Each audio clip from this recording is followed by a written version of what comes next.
മലയാളികളുടെ പ്രിയ താരങ്ങളായ ഗോവിന്ദ് പത്മസൂര്യയുടെയും ഗോപിക അനിലിന്റെയും വിവാഹ ആഘോഷങ്ങൾക്ക് തുടക്കമിട്ട് കഴിഞ്ഞു. വേണമെങ്കിൽ മലയാളികൾ കാത്തിരുന്ന വിവാഹം എന്ന് വേണമെങ്കിൽ തന്നെ പറയാം. അത്രയുമധികം ആരാധകർ ഇഷ്ടപ്പെടുന്നുണ്ട് ഗോപിക അനിലിനെ.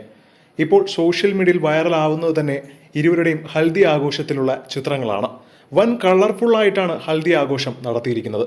അടുത്ത സുഹൃത്തുക്കളും കുടുംബാംഗങ്ങളും ചേർന്ന് ഹൽദി ആഘോഷമാക്കുകയായിരുന്നു. നടിമാരായ മിയ, ഷഫ്ന, പൂജിത, സ്വാസിക തുടങ്ങിയവർ ഹൽദി ആഘോഷത്തിനെത്തിയിരുന്നു. കൂടാതെ ടെലിവിഷൻ, സോഷ്യൽ മീഡിയ താരങ്ങളും എല്ലാവരും തന്നെ ഈ ഒരു ആഘോഷത്തിൽ പങ്കെടുക്കാനെത്തി. ചുവപ്പ് മഞ്ഞ കോമ്പിനേഷനുള്ള വേഷത്തിലാണ് നവദമ്പതികൾ എത്തിയിട്ടുണ്ട്. നല്ല കളർഫുൾ, റിച്ച് ആയിട്ടുണ്ട് എന്നാണ് പലരുടെയും അഭിപ്രായം. പാട്ടും ഡാൻസുമായി വമ്പൻ ആഘോഷമായിരുന്നു ചടങ്ങിന്റെ വീഡിയോകളിൽ നിന്നും വ്യക്തമാവുന്നത്.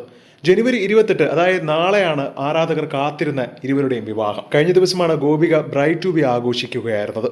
ഗോപികയുടെ അനിയത്തിയും നടിയുമായ കീർത്തന അനിലാണ് ആഘോഷ ചിത്രങ്ങൾ പങ്കിട്ടത്. കുടുംബാംഗങ്ങൾക്കും ബന്ധുക്കൾക്കും സുഹൃത്തുക്കൾക്കും ഒപ്പം കേക്ക് മുറിച്ചും പാർട്ടി നടത്തിയുമൊക്കെ അവർ ആഘോഷിക്കുകയാണ് അവരുടെ പുതിയ ജീവിതത്തിലേക്കുള്ള യാത്രയെ. ഒരുപാട് ആരാധകരാണ് ആശംസകൾ അറിയിച്ച് രംഗത്ത് വരുന്നത്.